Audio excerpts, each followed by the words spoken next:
आप तो मेरी प्रतीक्षा में पहले से ही खड़े हैं यमदेव। तब तो आपने मेरी चुनौती के बारे में भी सुना ही होगा। कहिए, क्या उत्तर है आपका? मेरा स्वागत करके अपना राज्य त्यागेंगे या मेरा सामना करके अपने प्राण? हे असुर श्रेष्ठ, मैं आपकी अधीनता स्वीकार करने के लिए तैयार हूं। बस एक विनती है मेरी। शर्त को विनती का नाम देकर बहलाना चाहते हो मुझे यमराज?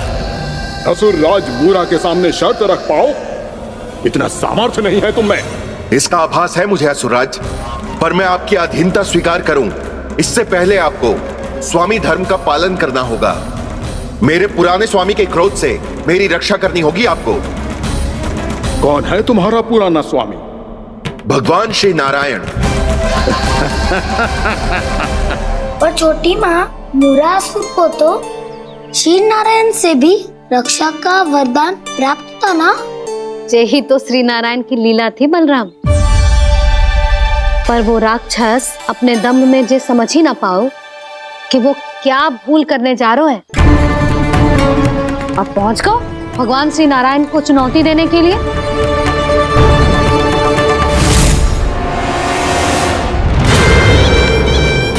वहीं ठहर जाओ असुर राज मूरा।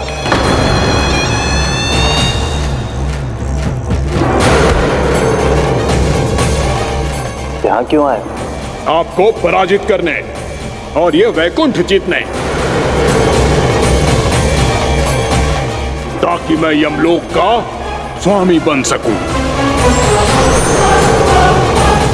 फिर आओ, युद्ध भूमि में मेरा सामना करो।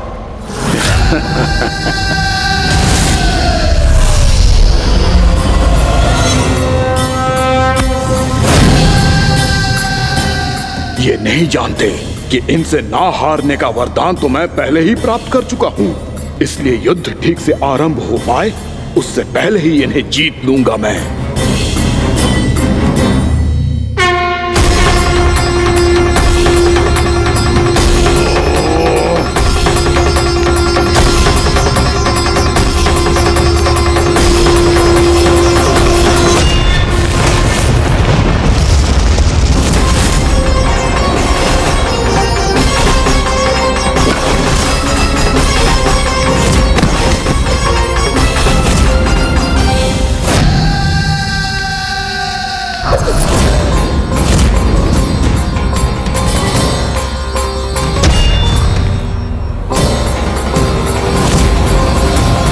और इस प्रकार जे युद्ध वर्षों वर्षों तक चलता रहो। दोनों योद्धा पूरे ब्रह्मांड में अनेक अस्त्रों शस्त्रों के साथ युद्ध करते रहे।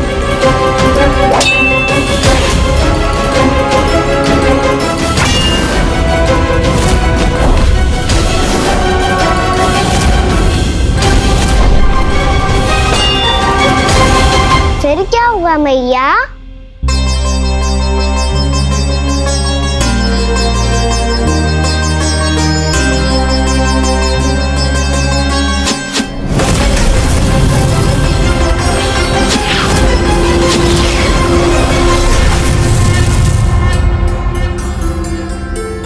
उस युद्ध को कभी समाप्त हुआ हो, पर कैसे? शीघ्र ही वो राक्षस थक गौ लल्ला।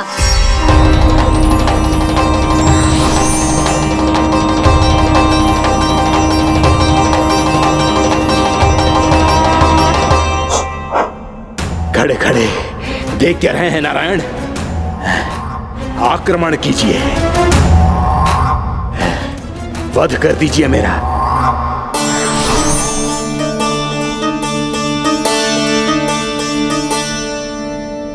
मैं तुम्हारी वीरता से प्रभावित हूं, इसीलिए इतनी थकान की स्थिति में मैं तुम जैसे वीर पर आक्रमण नहीं करूंगा। जाओ विश्राम करो।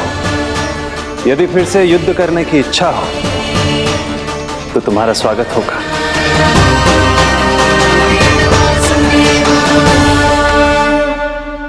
जे कह के श्री नारायण बद्रिका आश्रम चले गए और वहां हिमवत नाम की एक कंदरा में ध्यान लगा के बैठ गए।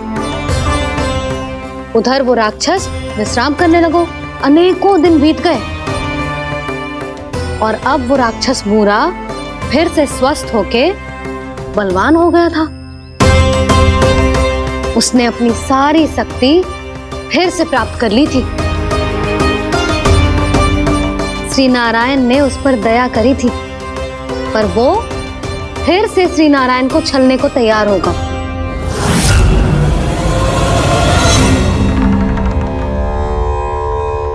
ध्यान में बैठे बैठे श्री नारायण योग निद्रा में चले गए, पर दुष्ट मूरा इसी अवसर का लाभ उठा के उनकी कंदरा में घुस आयो, ताकि वो सोते हुए श्री नारायण पे आक्रमण कर सके।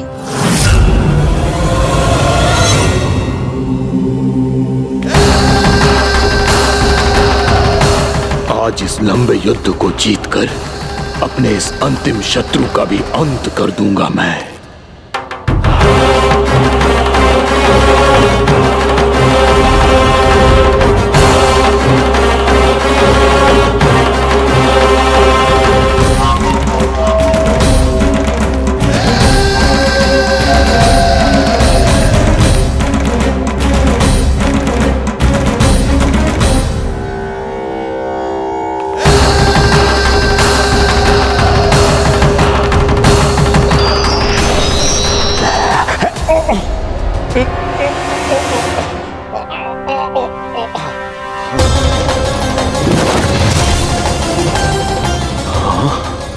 दुष्ट राक्षस,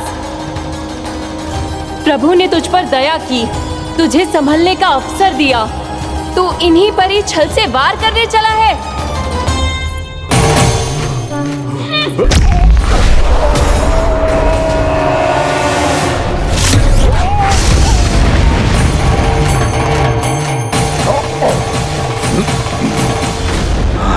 मैं अजय हूँ, मुझे कोई पराजित नहीं कर सकता। ब्रह्मा का वरदान है मुझे। तूने नारायण से अपराजय होने का वरदान मांगा था मूर्ख, उनकी शक्ति से नहीं। ध्यान से देख, मैं तेरी मृत्यु हूँ, मृत्यु।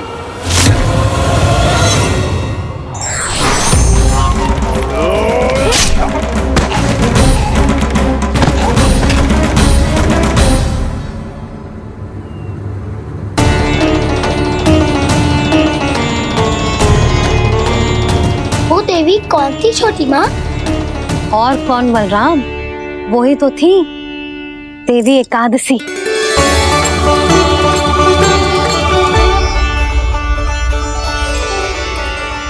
मुझे क्षमा कीजिए प्रभु, आपकी आज्ञा के बिना ही युद्ध करके आपके शत्रु को मृत्यु के घाट उतार दिया। क्षमा नहीं, आपकी तो प्रशंसा होनी चाहिए देवी। असुर राज को मारकर आपने सभी देवताओं को मुक्त करवाया है। इस पापी के अहंकार से तीनों लोकों की रक्षा की है आपने। आप एकादशी की तिथि पर मेरी एकादश इंद्रियों से उत्पन्न हुई हैं। इसीलिए मेरे सभी भक्त आपको उत्पन्न एकादशी के नाम से जानेंगे। सभी तिथियों में आपका स्थान सर्वश्रेष्ठ होगा। जिस तरह आपने राक्षस के आक्रमण से मेरी रक्षा की है, उसी प्रकार एकादशी के दिन व्रत करके जो भी भक्त आपकी कथा सुनेगा, मैं स्वयं उसकी रक्षा करूंगा। जो आपकी पूजा करेगा उसे मेरी विशेष कृपा प्राप्त होगी, और उसके साथ साथ उसे मिलेगा धन, सिद्धि और मोक्ष।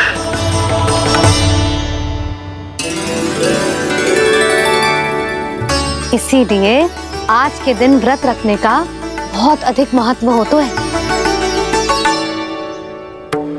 बोलो एकादशी मैया की जय। बोलो श्री नारायण भगवान की जय।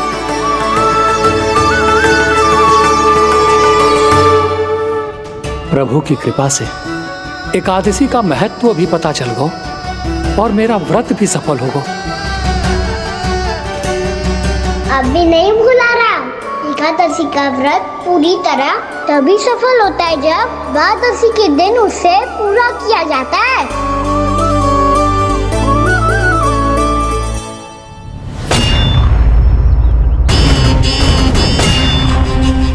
आवश्यक है आपको यह आभास होना कि उस विष्णु अवतार को पराजित करने के लिए आपके साधारण योद्धाओं में वो सामर्थ्य नहीं है। वो विष्णु अवतार कुछ अधिक ही असाधारण है।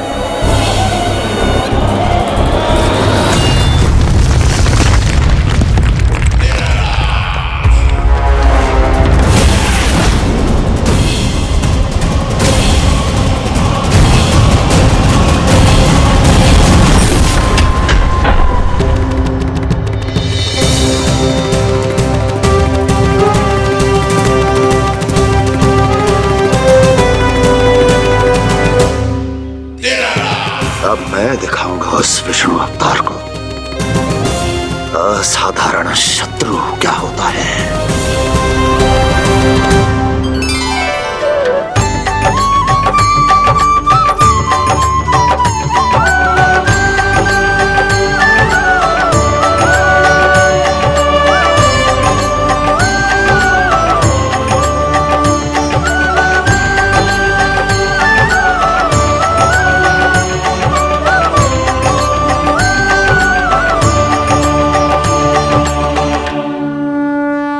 मामा अधीर हो रहे हैं, पर मैया ने मुझे अभी तक बाहर जाने की आज्ञा नहीं दी है।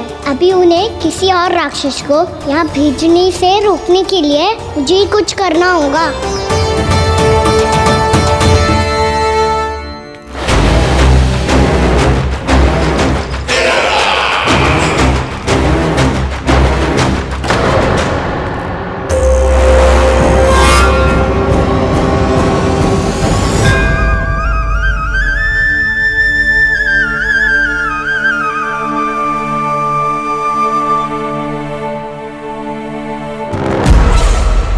कौन हो तुम?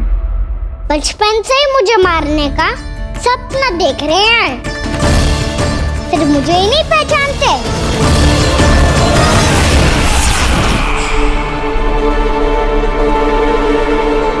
बचपन से विष्णु अवतार। कोई कान्हा बुलाता है तो कोई मुरलीधर पुकारता है, कोई माखन चोर कहता है, कोई कहता है चिच्चोर। पर विष्णु अवतार इस नाम से तो बस आप ही मुझे बुलाते हो मामा जी। इतना साहस, ये तो यहाँ आ गया है।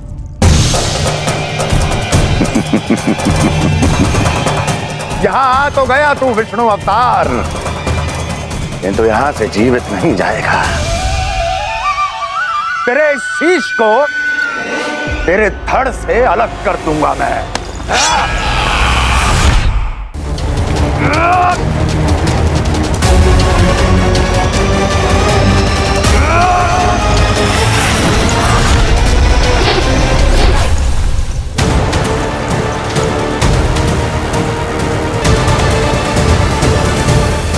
कहाँ देख रहे हो मामा जी? मैं तैयार हूँ।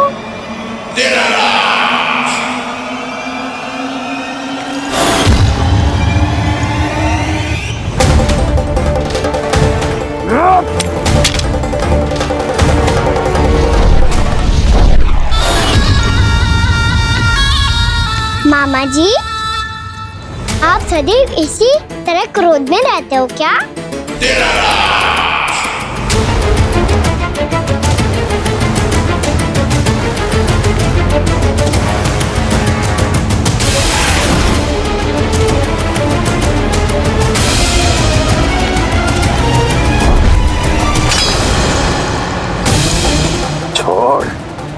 छोड़ मेरी तलवार को।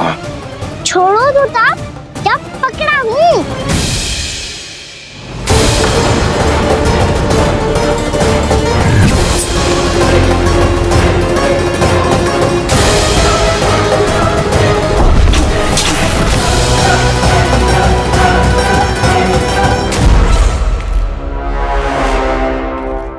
मामा जी,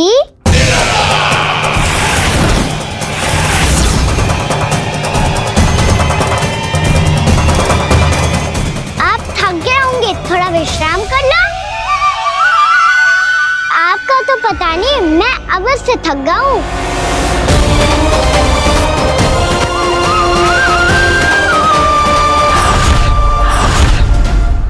मेरे सिंहासन पर बैठने का तो साहस।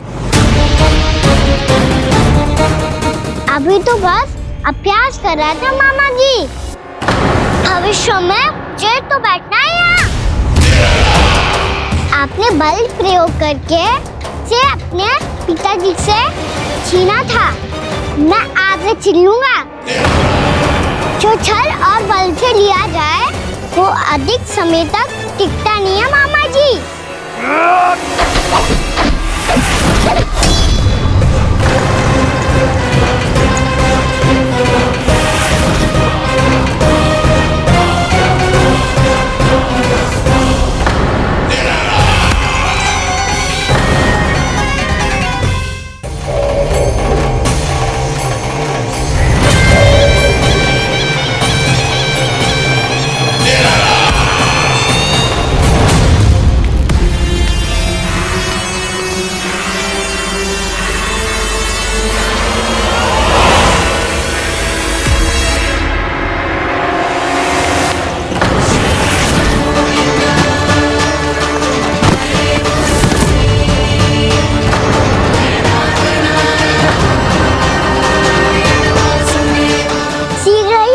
सिंहासन छोड़ना होगा।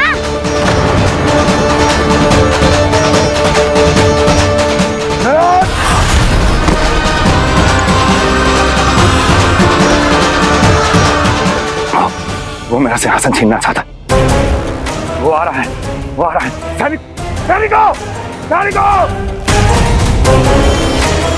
दुर्जन, बंद कर दो सभी द्वार और झरों के, सब के सब। इसकी हर संभावना पर इतना कड़ा पहरा बिठा दो कि ना तो कोई महल के भीतर आ सके, ना कोई बाहर जा सके। मुझे महल की चप्पे चप्पे की सूचना चाहिए। जाओ।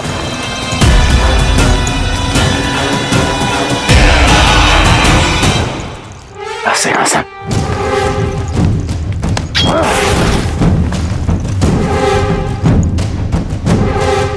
अब आ, दुष्ट मायावी, छलिया विष्णु अवतार, मैं कंस तेरी प्रतीक्षा कर रहा हूँ। देखता हूँ मेरे सिंहासन पर कैसे बैठता है तू। मुझे तो बस कुछ समय चाहिए था, वो मिल गया। अब करते रहिए आप प्रतीक्षा।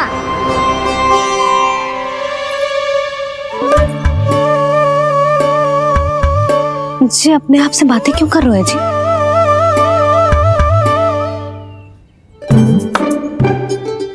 आप मुस्कुरा क्यों रहे हो? ना कछु ना। बताओ क्यों मुस्कुरा रहे हो? तुम्हीं पर गए हैं जी।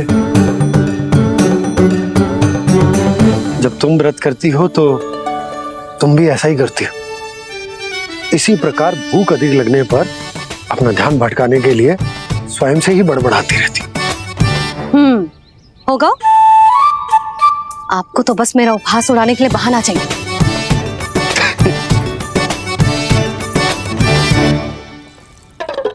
लल्ला, भूख लगी है? ना मैया, व्रत करे तो भूख कैसे लगेगी?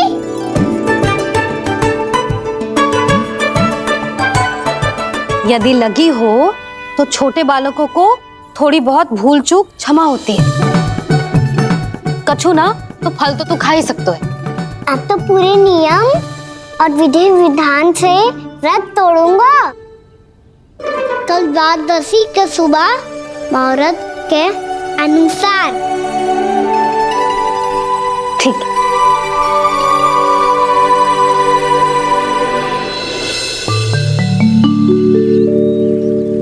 लल्ला, एकादशी समाप्त हो गई है, द्वादशी लग गई है। अब तू व्रत तोड़ सकते है। भोजन कर ले। ले।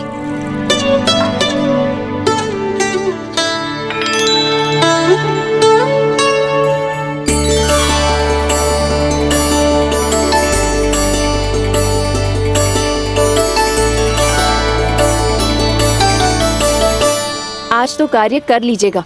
मैं ना चाहती कि सब गांव वाले फिर से आपका उपहास उड़ाएं। अरे, इसी क्षण कार्य आरंभ करना आवश्यक ना है। कुछ खा तो लो। कल भी पूरे दिन व्रत में रहे, अब तो कुछ खा लो। ना ना, अभी बिल्कुल भूख ना है। और हाँ भगवान, तुम्हें चिंता करने की आवश्यकता नहीं है। आज मैं किसी को भी 2 शब्द कहने का अवसर नहीं दूंगा। अरे, कुछ खाओगे पियोगे नहीं तो कैसे रहोगे?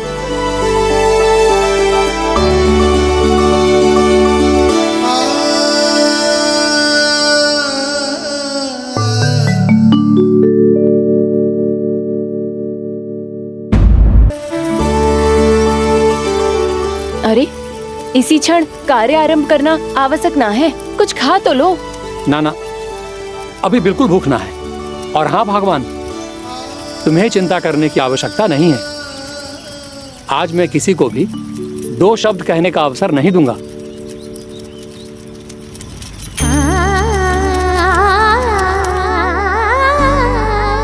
ठहर, मैं तेरे लिए मट्ठा लेके आती हूँ। व्रत के बाद पीने से पेट ठंडा रहता है। रुक।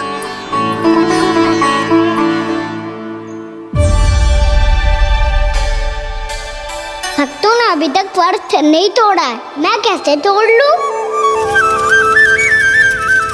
भूख कहाँ से होगी? श्री हरि नाम से पेट तो भर लेते हो। श्री हरि श्री हरि श्री हरि।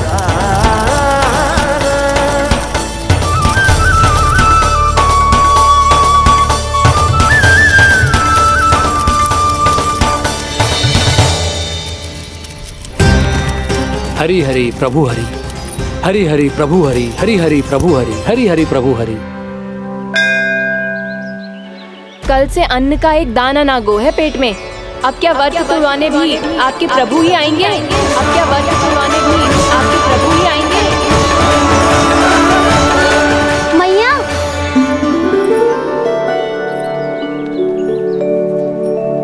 मैया पहले व्रत तोड़ के कच्चू खा तो लो। अभी ना, लौट के आने के बाद। हाँ,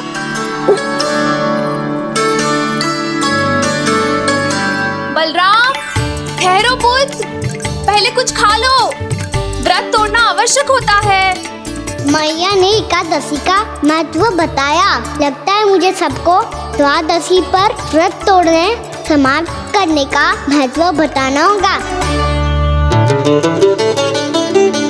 हरि हरि हरि हरि हरि, मेरे हरि।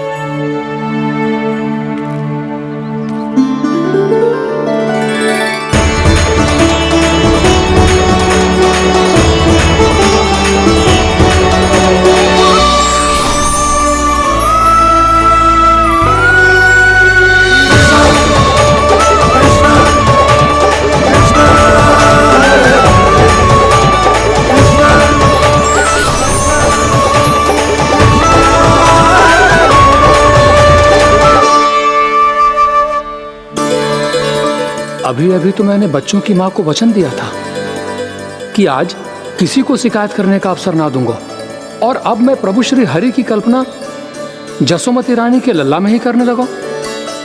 ना ना, ये ठीक ना है।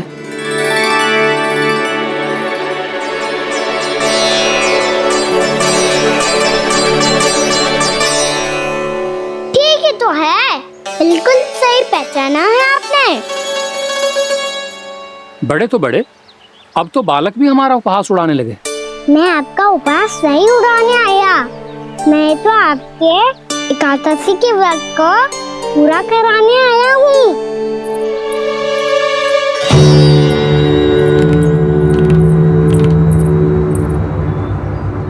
कान्हा,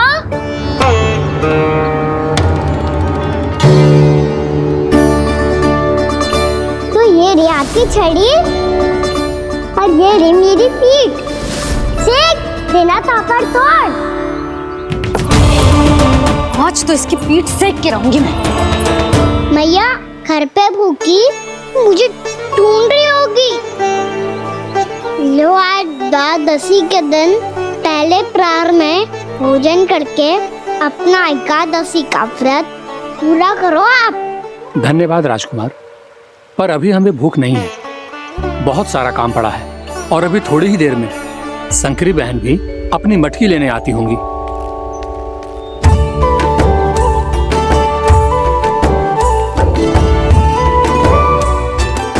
पर मैं आपका व्रत पूरा कराए बिना नहीं जा सकता। भला क्यों? भक्त भूखा रहे और भगवान खा ले, ऐसा हो सकता है भला?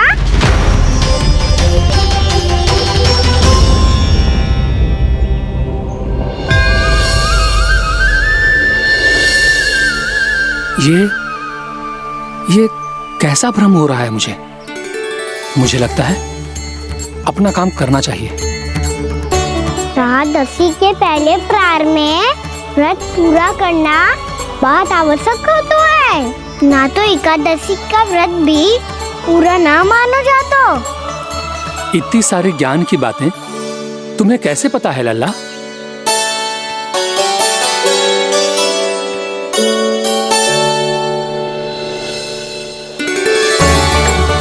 जैसे एकादशी की कथा होती है, वैसे द्वादशी की महिमा भी एक बहुत महत्वपूर्ण कथा है।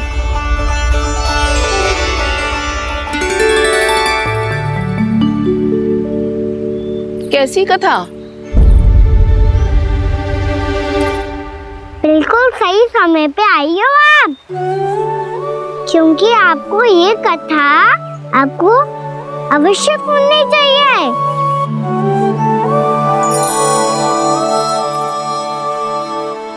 मुझे क्यों? पहले सुन तो लियो, फिर स्वयं ही पता चल जाएगा। बहुत समय पहले एक राजा हुआ करते थे, राजा अम्बरीश। भगवान श्री हरि के बहुत बड़े भक्त थे। ओम नमो नारायणाय। ओम नमो नारायणाय।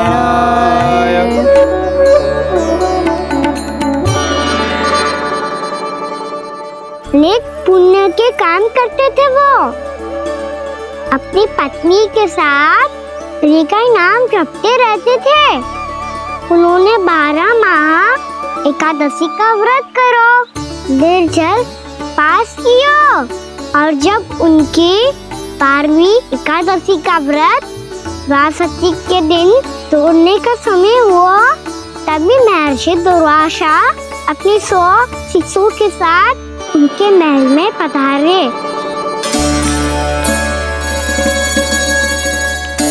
प्रणाम स्वीकार करें महर्षि।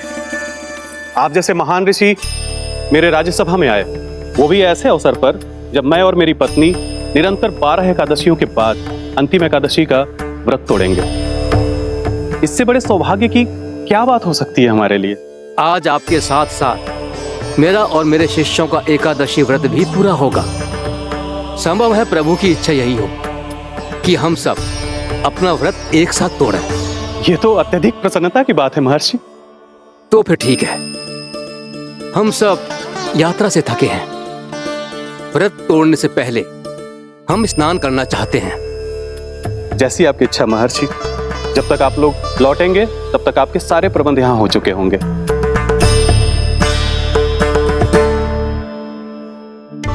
महर्षि दुर्वासा स्नान करने गए थे, पर उन्हें लौटने में विलंब हो रहा था, और इधर द्वादशी पर व्रत पूरा करने का मुहूर्त बीता जा रहा था।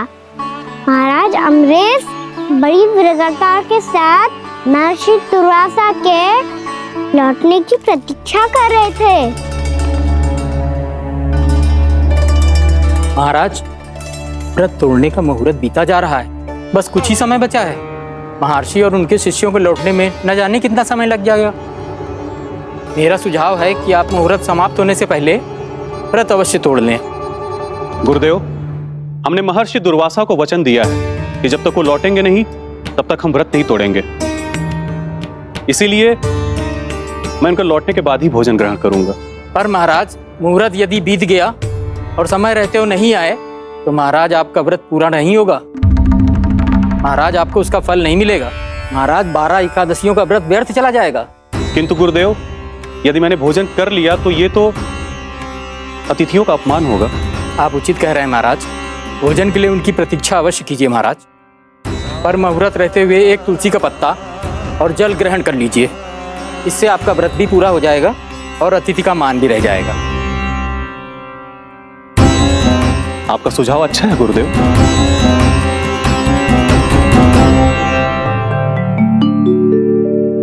जैसे ही महाराज ने तुलसी का पत्ता खायो, वैसे ही महर्षि दुर्वासा लौट आए। महाराज,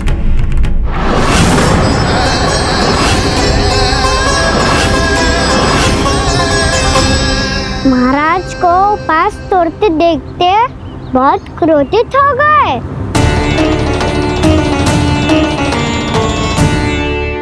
बहुत बड़े भक्त हैं आप, परंतु आप ये नहीं जानते अपने अतिथियों के साथ कैसा व्यवहार करना चाहिए। आपने हमें साथ भोजन करने का वचन दिया था, पर अपना व्रत क्यों तोड़ा आपने? महर्षि, मैंने भोजन नहीं ग्रहण किया। कहीं मुहूर्त न निकल जाए, इस कारण मैंने एक तुलसी का पत्ता ग्रहण कर लिया। 56 भोग खाया हो या एक पत्ता, अपना व्रत तोड़कर अतिथियों का अपमान किया है, मेरा अपमान किया है। अब आपको दंड भोगना होगा ताकि आप सीख पाएं कि अतिथियों के साथ कैसा व्यवहार होना चाहिए। महर्षि, आप जो भी दंड मुझे देंगे मुझे स्वीकार है, किंतु आप क्रोधित मत होइए। क्रोध का कारण आपने दिया है महाराज। एक महर्षि का अपमान करके राक्षसी प्रवृत्ति का परिचय दिया है आपने, इसीलिए अब एक राक्षसी आपको दंड देगी।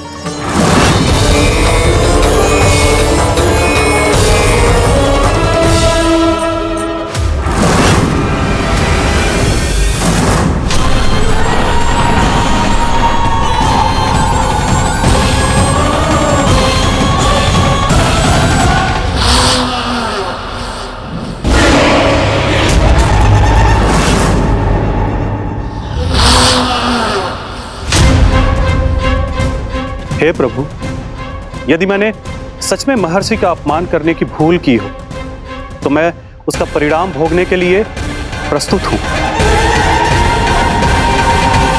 ओम नमो नारायणाय, ओम नमो नारायणाय नमः। महर्षि दुर्वासा को यह आभास ही नहीं था कि महाराज अम्बरीश ने उनका अपमान नहीं किया था, फिर भी उसे अपमान मान के वो श्री नारायण के भक्त पे संदेह कर रहे थे। मैंने भी तो भोला राम की भक्ति पे संदेह किया था। हे नारायण, ये क्या पाप हो गया मुझसे? संदेह किसी अपमान से कम ना हो तो, और भगवान सब सह सकते हैं, पर उनके प्रिय भक्तों का अपमान सहन ना कर सकते, इसीलिए उन्होंने अस्थिचेप करने का निर्णय लिया।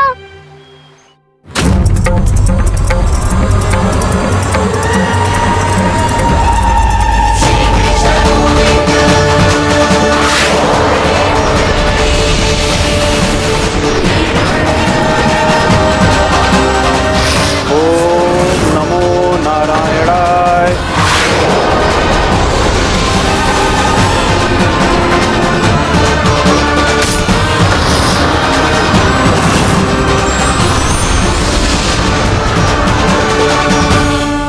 और फिर भगवान का वो सुदर्शन चक्र महर्षि दुर्वासा के पीछे पड़ गया।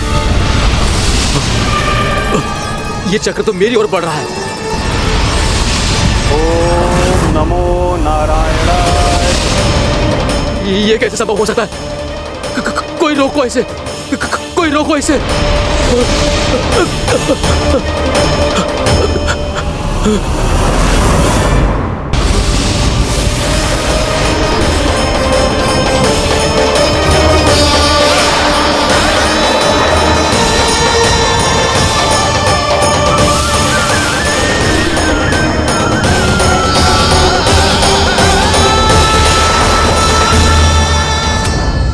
चक्र से अपने प्राण जैसे तैसे बचाते बचाते महर्षि दुर्वासा ब्रह्मलोक जा पहुंचे। ब्रह्मदेव रक्षा कीजिए, ब्रह्मदेव सहायता कीजिए, मुझे बचाइए ब्रह्मदेव, रक्षा कीजिए। ये सुदर्शन चक्र मेरे प्राणों के पीछे पड़ गया है, मुझे बचाइए ब्रह्मदेव, मुझे बचाइए। महर्षि, मैं चाहकर भी आपकी सहायता नहीं कर सकता। ऐसी स्थिति में यदि कोई कुछ कर सकते हैं तो वो है सुदर्शन चक्र के स्वामी विष्णु, क्योंकि सृष्टि में केवल वही है जो इसे नियंत्रित कर सकते हैं। वो ही इसे वापस लौटने का आदेश देकर आपके प्राणों पर छाए हुए संकट को दूर कर सकते हैं। किंतु हां, मैं सुदर्शन चक्र से इतना अवश्य कहूंगा कि जब तक आप विष्णु लोक में पहुंच नहीं जाते, वो आपको किसी भी प्रकार की हानि ना पहुंचाए। आपका बहुत बहुत धन्यवाद, आपकी सदा ही जय हो।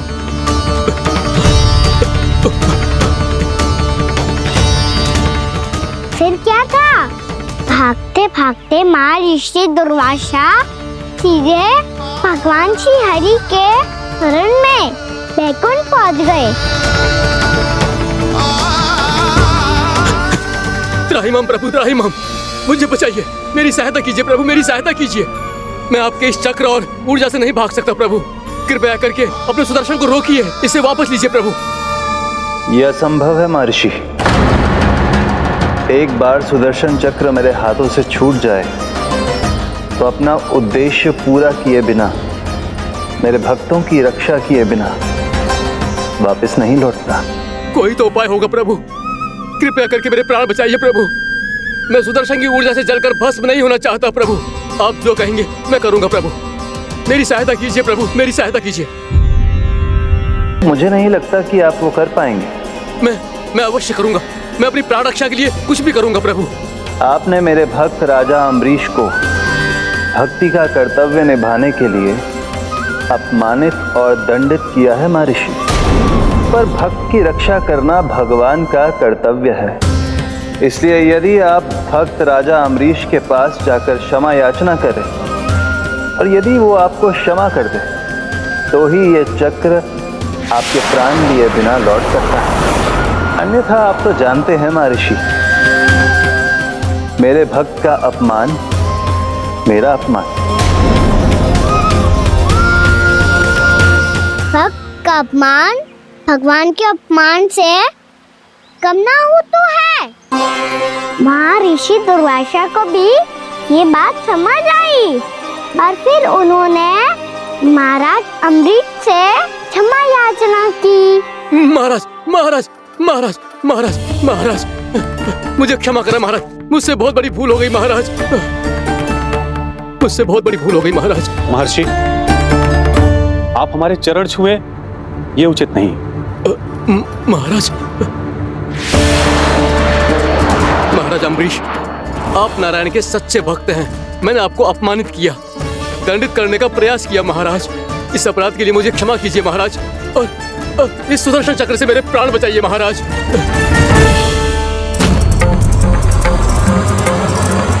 हे महान सुदर्शन, यदि महर्षि के लिए मेरे हृदय में अभी भी वही सम्मान और प्रेम हो जो इनके प्रथम आगमन पे था, तो कृपया आप अपने धाम वापस लौट जाइए।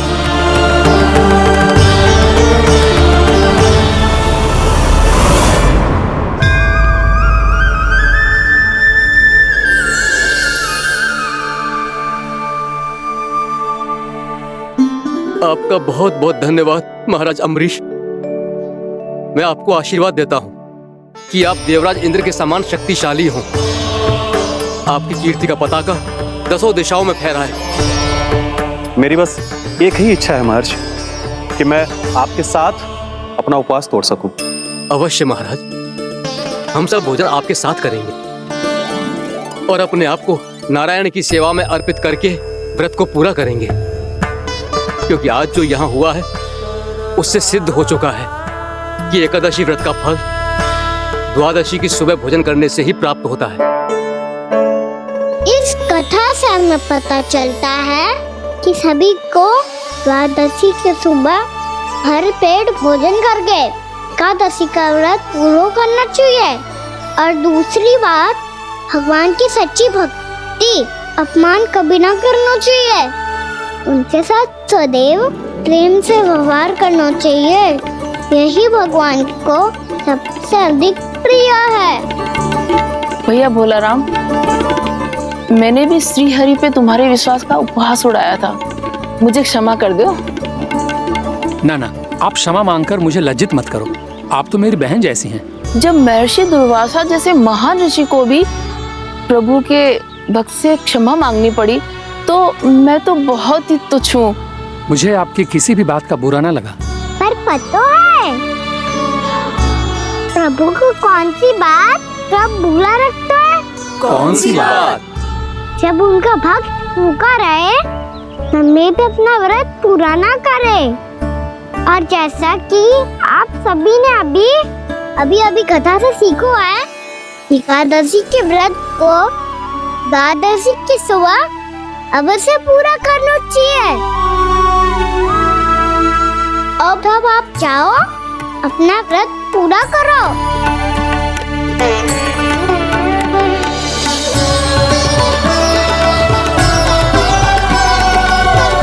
मैं आपके लिए जल लेके आती हूँ।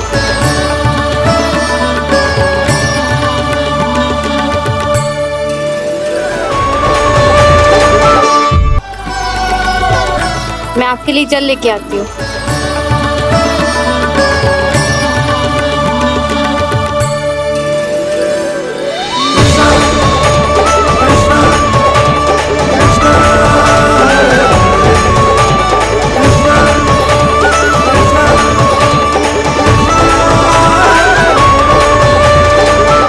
लो खाओ।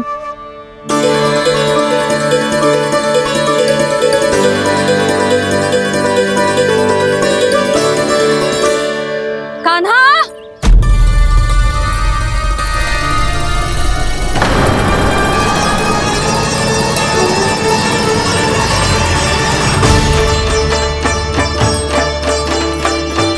बोलो काका, सिगरेट छुपा लो मुझे, मैया आ रही है, बहुत क्रोध में लगती है।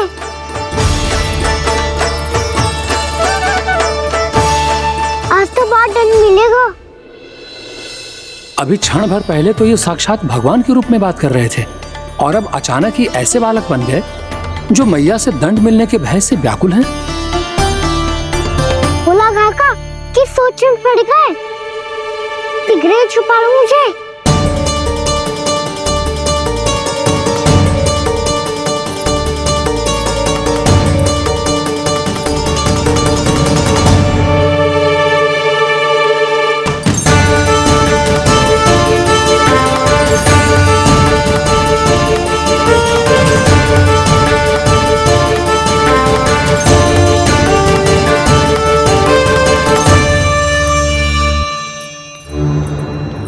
जी, कान्हा को देखो है क्या?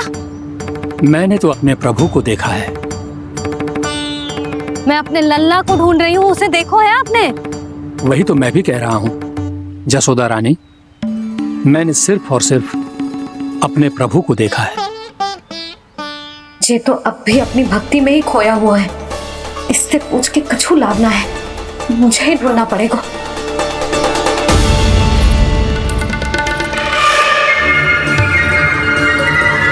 बच गए। संकरी मौसी, कान्हा को देखो है क्या कहीं?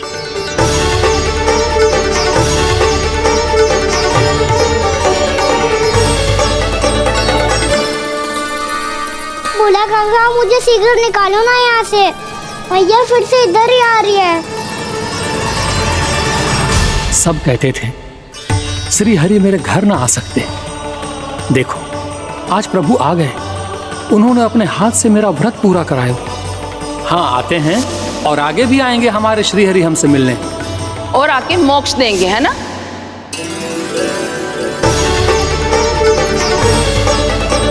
सिगरेट निकालो ना बोला काका, भैया आ रही है।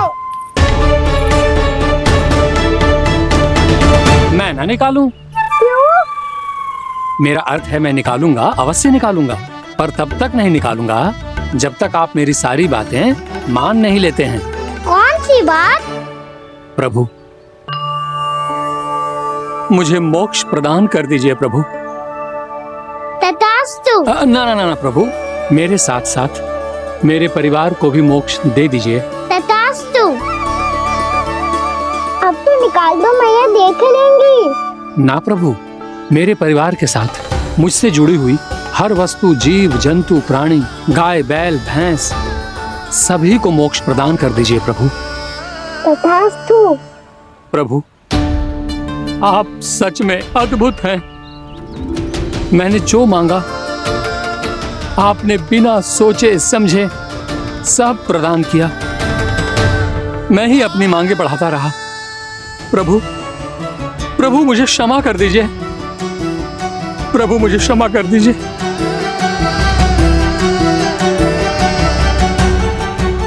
आइए प्रभु।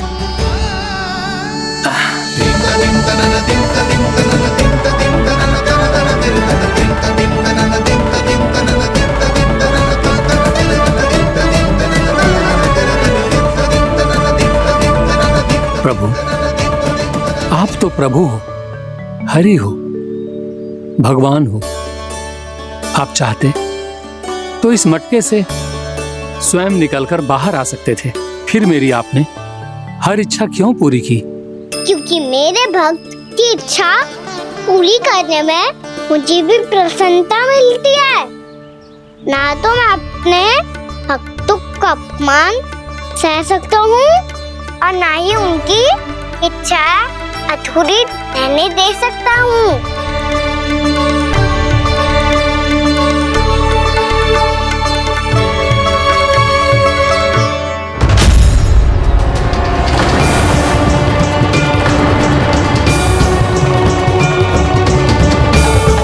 क्या कही थी तूने? हाँ, कि तू फिर से छल ना करेगा। फिर मुझे बिना बताए घर से बाहर कैसे निकलो? क्षमा करना मैया, पर जो आपने सिखाया था मैंने तो उसी का ही पालन करो है। फिर से चतुराई कर रहे हो ना? हाँ? आप ही ने तो कही थी ना, यदि कछु करने से किसी को हानि ना पहुंच रही हो या फिर किसी अच्छे कार्य में सहायता हो रही हो तो आज्ञा लेने की आवश्यकता ना होती। यदि तेरे कछु करने से किसी और की कोई हानि ना हो रही हो या किसी के अच्छे कार्य में सहायता हो रही हो तो मुझसे आज्ञा लेने की आवश्यकता ना है। तो किस अच्छे कार्य के लिए आया है यहाँ? एकादशी के सुबह एकादशी का व्रत खोल के भोजन करा जाता है। ये बात ना तो भोला काका को पता थी, ना शंकरी मासी को और ना ही किसी और को। और तुझे पता थी? हाँ, मेरी मैया ने बहुत अच्छे से सिखाया है मुझे। जैसे कल तूने एकादशी कथा सुनाई थी ना, आज वैसे ही तेरे लल्ला ने सबको द्वादशी कथा सुनाई है। सच्ची यशोदा रानी जी, इसने तो हमारी आंखें ही खोल दी। और भाभी, सच तो ये है कि मुझे भी ना पता था कि ये इतना बड़ा ज्ञानी है और इतना अधिक समझदार।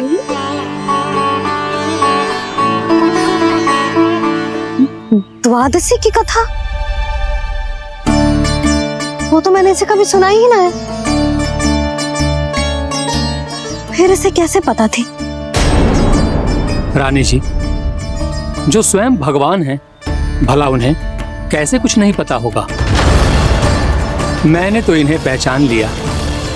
और हाँ, आप सब लोग भी इन्हें अपने अंतर्मन की आंखों से देखिए, हो सकता है इन्हें पहचान पाएं। ये कोई और नहीं है, श्री नारायण है, मेरे श्री हरि, मेरे प्रभु। जय श्री हरि।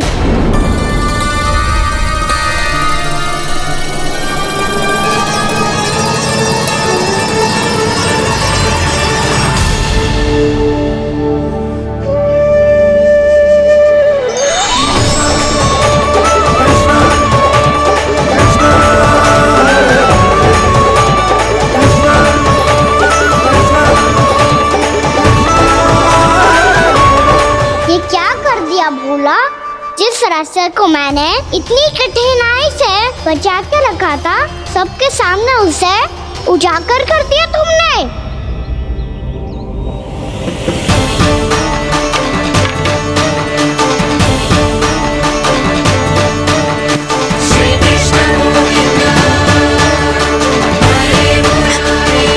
नारायण,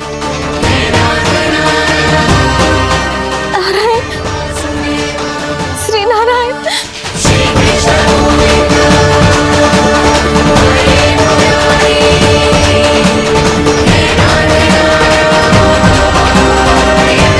श्री नारायण।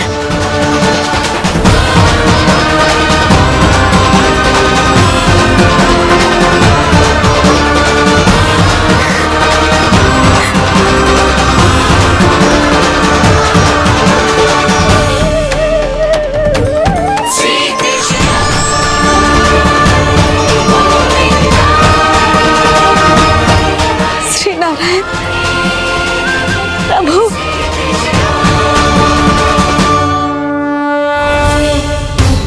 जिस रास्ते को इतने यत्न से संभाल के रखा था, आज वो सबके सामने खुल गया। और तो और मेरा भेद मैया को भी पता चल गया। बाबा सब कहते रहे पर मैंने एक न मानी। सबने कही थी कि आप भगवान हैं, पर मैं मूर्ख आपको पहचान ही ना पाई। कितनी अभागी हूं मैं।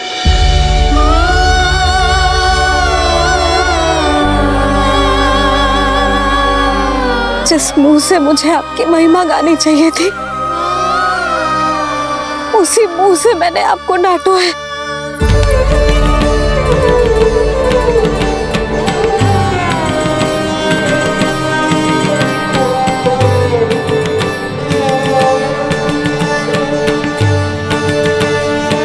जिन हाथों से मुझे आपके चरण छूने चाहिए थे, उन हाथों से मैंने आपके कान पकड़े।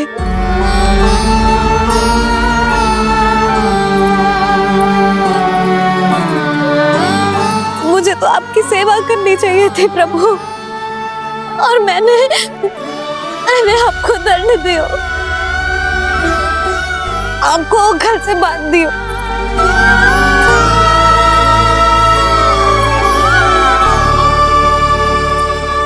बावली हो गई थी प्रभु। अपने श्री नारायण को, अपने प्रभु को एक साधारण सा बालक समझ लियो मैंने। मैं आपके लिए भगवान नहीं हूँ मैया, साधारण बालक ही हूँ, बस आपका लल्ला। बुद्धि भ्रष्ट हो गई थी, भूल पर भूल करती चली गई। आज भी आपके पीछे पीछे छड़ी लेकर दौड़े चले आए।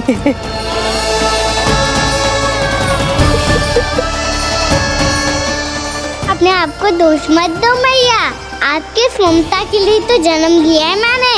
हमारा से मन बदलने मत दो।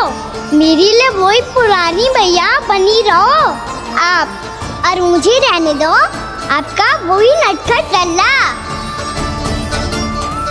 मुझे क्षमा कर दो प्रभु, मुझे क्षमा कर दो। बाबा ये कैसा अंत हो गया आज? मैया तो मुझे भगवान मानने लगी, पर मैं इसे स्वीकार नहीं कर सकता।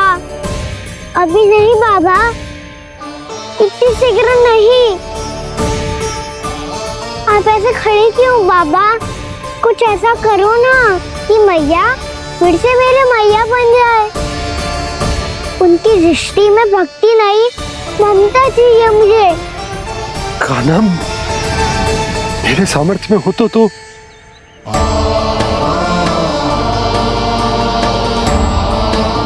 दाऊ, आप तो बड़े भाई हो, अपने छोटे भाई की सहायता करो ना, जिससे मैया सब कुछ भूल जाए। मैं क्या कर सकता हूँ कान्हा? कोई तो सहायता करो मेरी।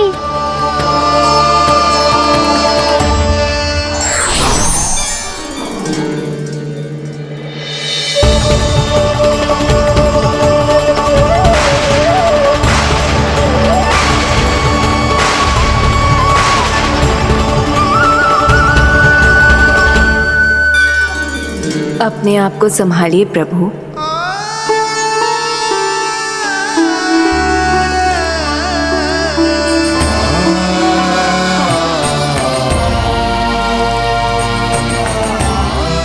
देखो ये क्या हो गया, भैया को सब पता चल गया। अभी तो मुझे मैया की ममता का शौक पूरी तरह खिला ही नहीं था। योग माया,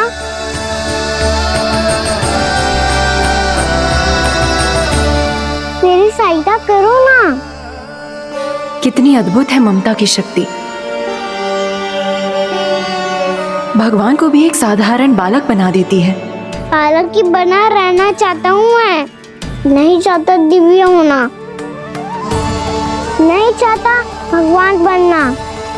बस मैया की गोद में रहकर ममता की रस से सेम को भिगो जाता हूँ। इनकी डांट फटकार का सुख पाना चाहता हूँ। कुछ भी करे योग माया, पर इन सबको भुला दो मेरा सत्य।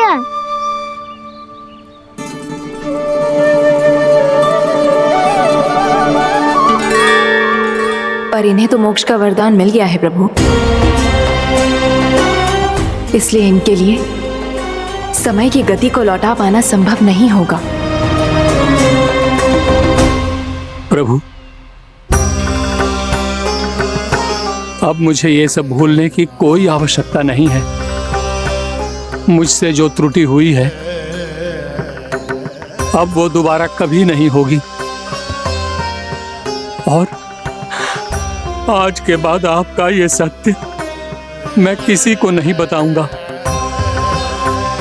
प्रभु, क्योंकि मुझे पता चल गया है कि आपका यशोमती मैया के लल्ला बने रहना कितना आवश्यक है।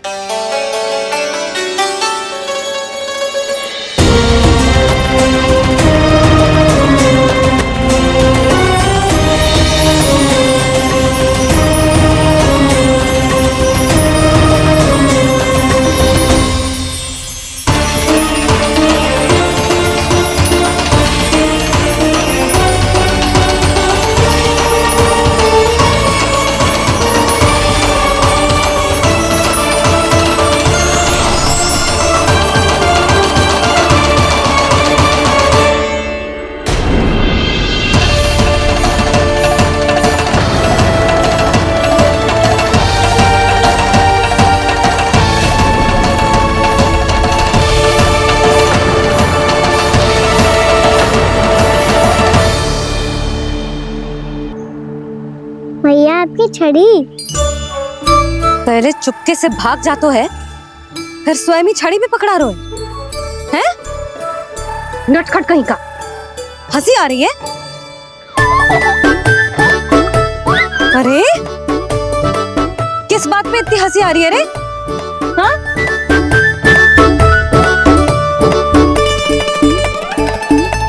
आपकी लीला अद्भुत है प्रभु, और अद्भुत है आपका मैया के प्रति प्रेम। हंसी ना है मैया, ये तो प्रसन्नता है, अपने मैया से मिल जाने की प्रसन्नता। अच्छा, ढूंढ मैं तुझे रही हूँ और तू कह रहे हो कि मैं मिल गई तुझे? तू घर चल लल्ला, अच्छे से पिटाई करूंगी तेरी।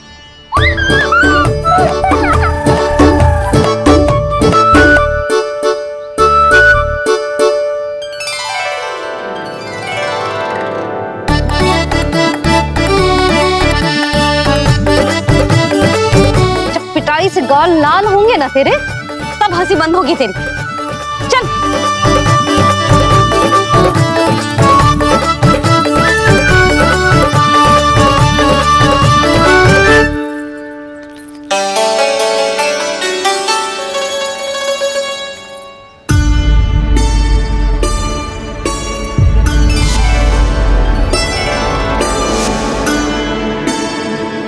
लगता है भैया की और चतन स्मृति वापस आ रही है।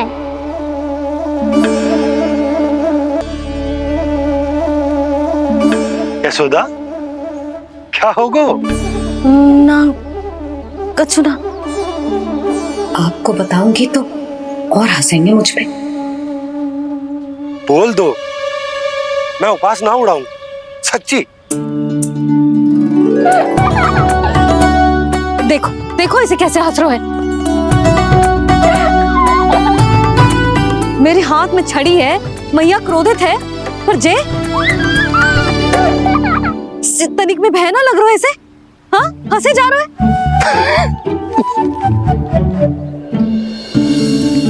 दोनों बाबा लल्ला एक जैसे। चल तू, चल चल। दाऊ, आप तो बड़े भाई हो, अपने छोटे भाई की सहायता करो ना, जिससे मैया सब कुछ भूल जाए। सुबल, तू कच्चू खा क्यों ना रो है? व्रत ही करना था तो बलराम के जैसे कल कर ले। तो कल तो एकादशी भी थी।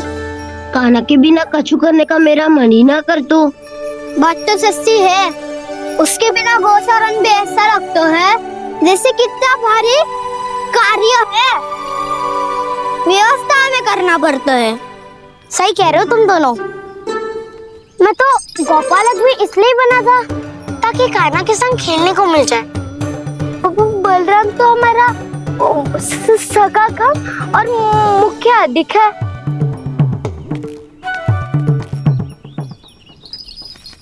रुक जाओ, तुम सब कुछ देर विश्राम कर सकते हो।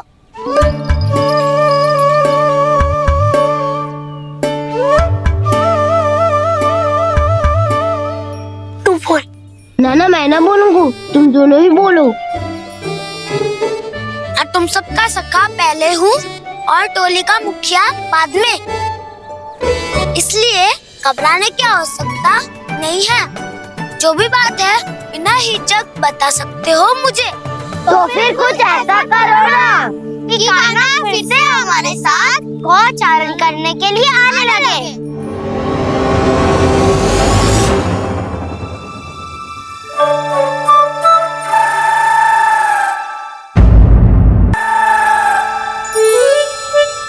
बिना कछु बताए भाग गओ। ये भी ना सोचा तेरे बिना मैया बाबा व्रत कैसे तोड़ेंगे। देखो देखो अभी भी हंस रहा है। क्या होगा वैसे? रुक, प्रसाद लेके आती हूँ। क्षमा कर दो मैया, पर जैसा आपके लिए ना हूँ वैसे ही मेरे लिए मेरा भक्त, इसीलिए भोला राम का व्रत तोड़वाने जाना आवश्यक था।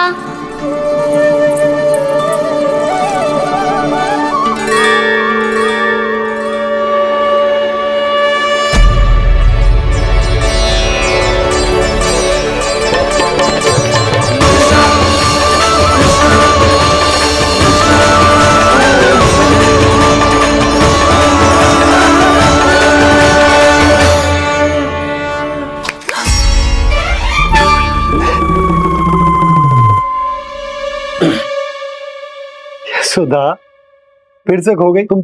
अरे कौन से स्वप्न लोक में चली जाती हो तुम बार बार? हमें भी बताओ।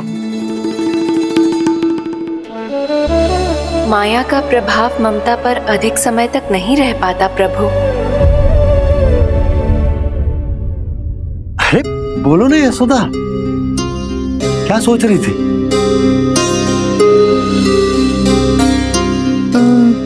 मैंने ना श्री नारायण को देखो है।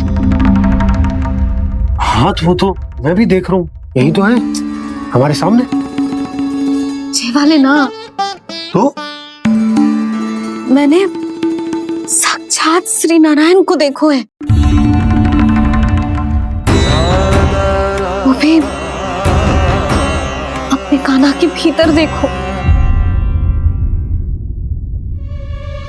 कान्हा के भीतर? ना मतलब कान्हा और ये दोनों आमने सामने थे। मैं कुछ समझो ना यशोदा। नारायण और कान्हा दोनों आमने सामने थे? ना, मेरे कहने का अर्थ है कि कान्हा और श्री नारायण एक दूसरे के आगे पीछे थे। अच्छा, तो मतलब श्री नारायण आगे थे और कान्हा पीछे था। पर अगर कान्हा पीछे था तो तुमने कैसे देखा? ओहो, कान्हा आगे था, श्री नारायण पीछे थे।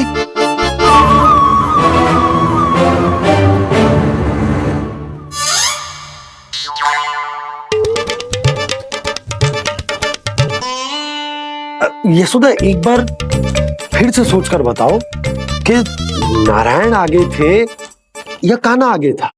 ठीक से याद करो। बता तो रही हूँ जी, थोड़ी धुंधली धुंधली सी स्मृति है। बाबा, इससे पहले कि उनके संदेह की अग्नि स्मृति की वायु पाकर और भड़क जाए, कुछ भी करो पर बुझाओ इसे।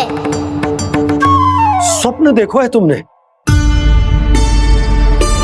हाँ, संभव है स्वप्न ही था। पर यदि स्वप्न था तो सुबह सुबह उठते ही उसकी स्मृति क्यों ना आई? अब क्यों आ रही है उसकी स्मृति?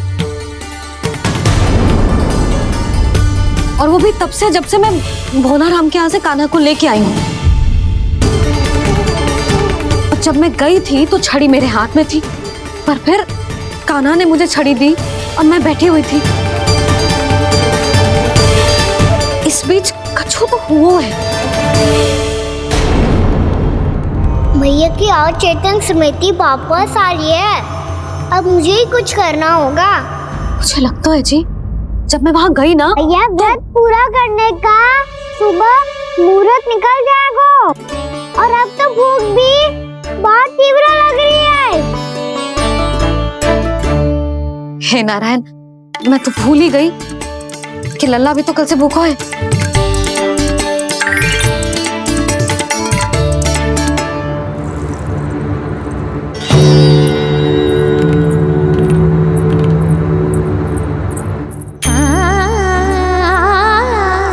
ले, खा।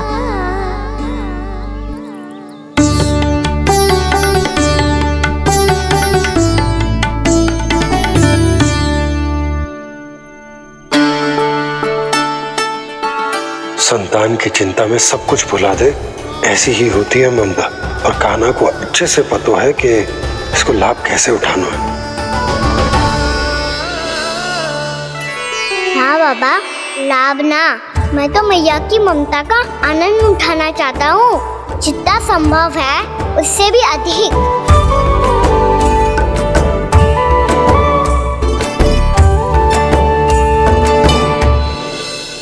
बलराम, कान्हा को फिर से गौचारण आने के लिए केवल तू ही मना सकते है।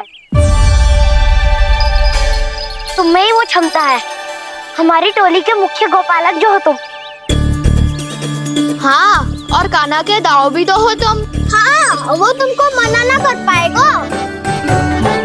तुझे छोटा होने के नाते तुम्हारे आदेश का पालन तो करना ही चाहिए कान्हा को।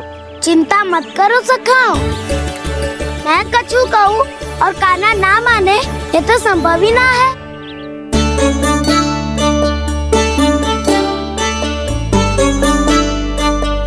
आज जो हुआ ना जाने और कितने समय तक मेरा सत्य आपसे छिपा रह पाएगा, इसीलिए आपसे अधिक से अधिक समय मैं आपके साथ ही बिताऊंगा। मैंने कह दिया तो समझ लो, पत्थर पे रेखा खिंच गई। कल से कान्हा हम सबके साथ अवश्य आएगा। अपना सारा समय हमारे साथ बिताएगा वो।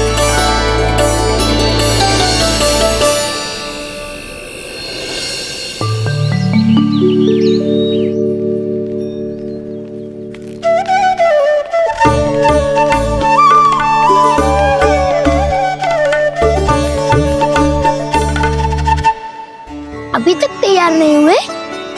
तैयार? गौचारण के लिए चलना है ना, तुम्हें लेने आया हूँ। नाना तो मैं ना चल सकता, मुझे आज्ञा ना है।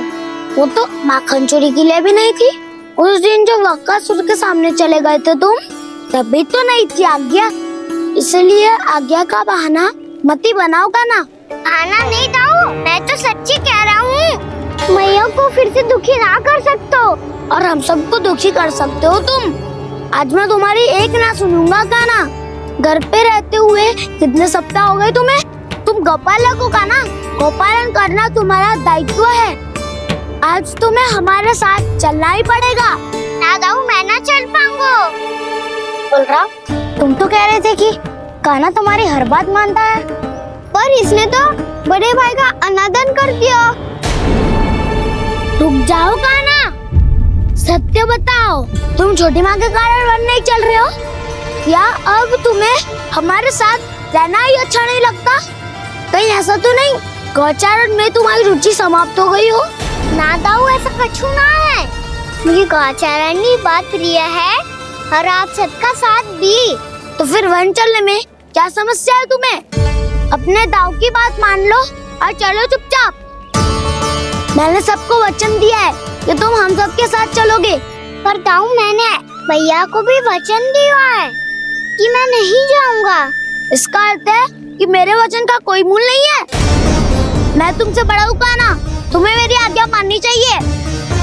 मुझे भी तो वचन दिया था तुमने। आप समझ क्यों आ रहे? मैंने कहा ना मैं नहीं जा सकता। रुक जाओ कान्हा।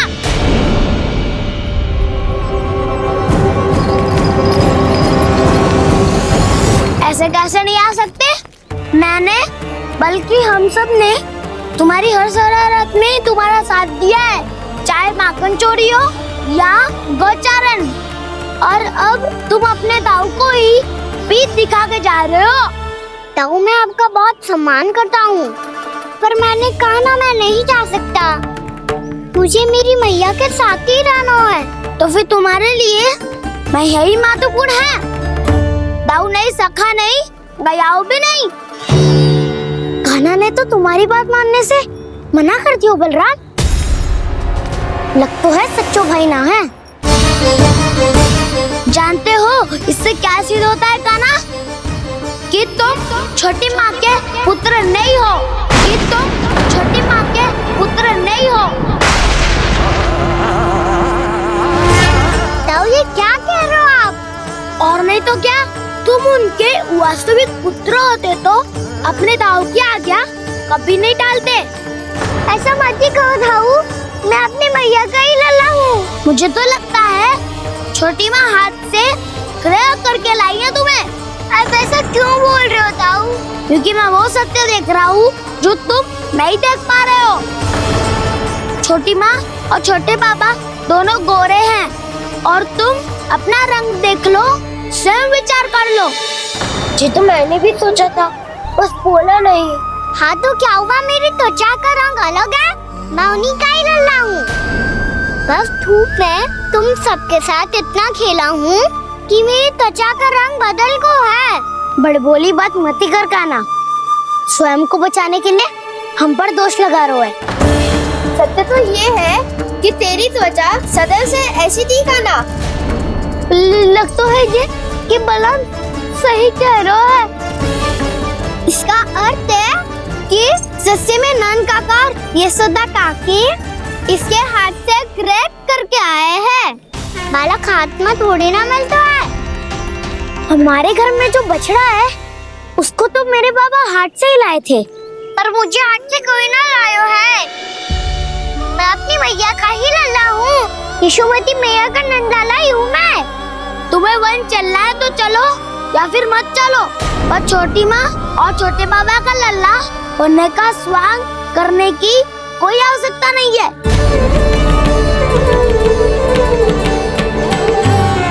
तुम भी अति करते हो कान्हा, कब एक बालक की तरह व्यवहार करते हो और कब भगवान की तरह, कुछ समझ में नहीं आता। भगवान की तरह? मैंने भगवान क्या क्या? हाँ हाँ कह दिया तो कह दिया।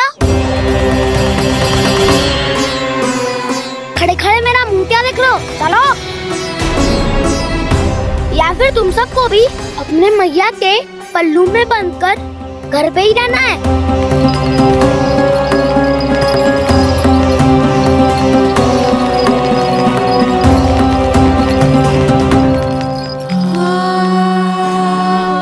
जानते हो इससे क्या सिद्ध होता है कान्हा? कि तुम छोटी माँ के पुत्र नहीं हो, कि तुम छोटी माँ के पुत्र नहीं हो।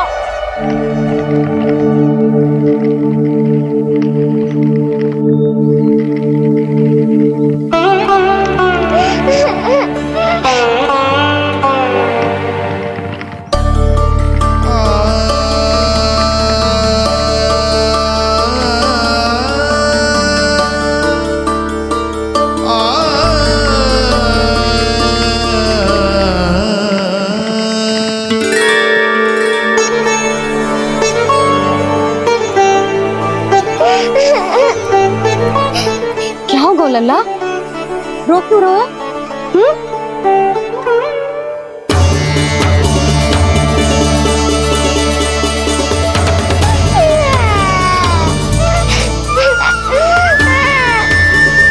अरे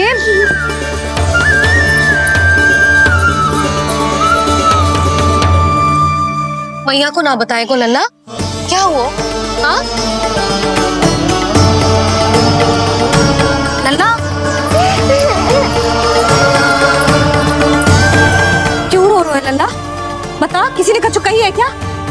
क्या होगा लल्ला? मैं आपका लल्ला ना हूँ।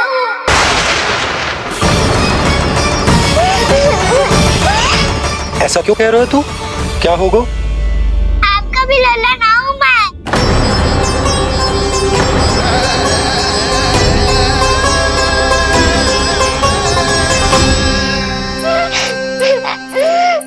लल्ला, कान्हा, जी क्यों कह रहे हो लल्ला?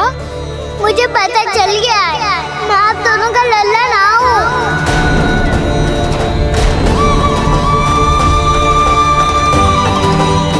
कुछ भी उल्टा सीधा बोल रहे हो, वो मेरा ही लल्ला है ना। आप मुझे हाथ से गिरा करके लाई हो।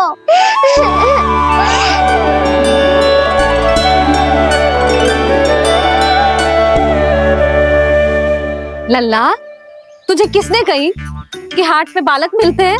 मिलते हैं, पूरी गैया का बालक भी तो हाट से ही आयो है। अच्छा, क्षण भर के लिए मान लिया कि हाट में बालक मिलते हैं, पर तुझे कैसे पता चला कि तुझे हाट से ही लेके आए? मेरा रंग देखो और फिर अपना हाथ देखो। मैं रात के अंधेरा जैसा हूँ और आप दिल की उजारी जैसी। पापा का रंग भी आप जैसा ही है, बस मैं ही बावला हूँ।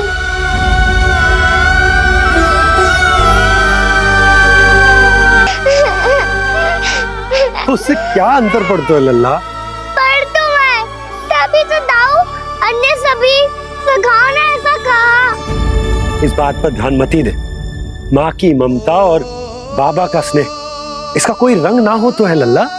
तो फिर आप ही बताओ, भैया क्यों गोरी और मैं क्यों काला? हाट से आया क्रय होके, सुन हो गए कृष्ण धीर। मैया गोरी बाबा गोरे। लल्ला, मैं क्यों तो चल मेरे साथ, अभी सिद्ध हो जाएगा कि तू मेरा ही लल्ला है। चल।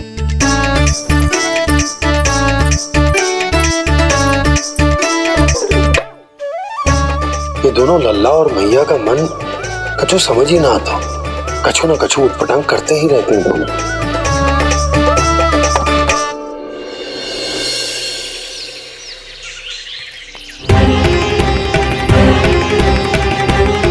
भैया ऐसे ले जा रही है मुझे, कहाँ और क्यों?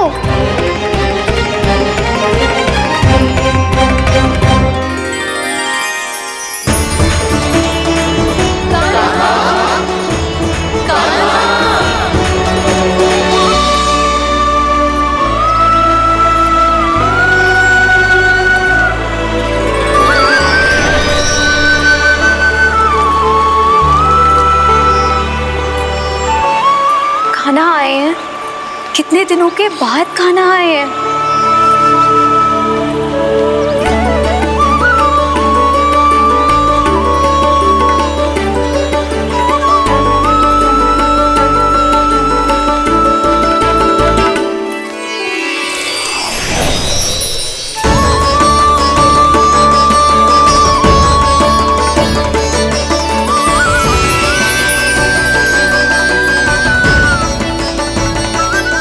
आंखें पथरा गई थी मार्ग देखते देखते। आज बहुत दिनों के बाद आपके दर्शन करके मेरे वन का और मेरे मन का कोना कोना जैसे खिल उठा हो। बलराम, तुम्हारी योजना का भी कोई लाभ ना हो। योजना बना के छल में फंसाना मुझे नहीं आता। इस सब में तो केवल कान्हा ही प्रवीण है। कल उसने यशोदा काकी से हम सबकी शिकायत कर दी तो? ले लग तो है कर ही दी, वो देखो। आजा।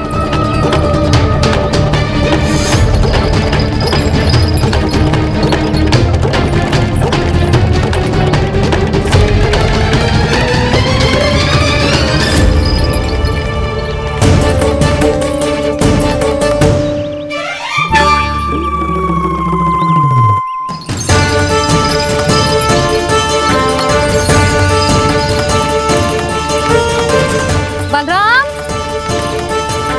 बलराम,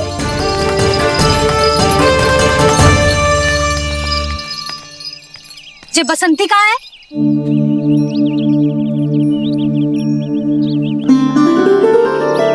जे देख बसंती, हाँ, और उसका लल्ला वो गोपी, उन दोनों की त्वचा का रंग एक सा है? कान्हा, तू देख के बता, बसंती और उसके लल्ला का रंग एक सा है? और ये देख डमरू, इसका जन्म तो तेरे सामने हुआ था ना? हाँ, और उसकी मैया गोमती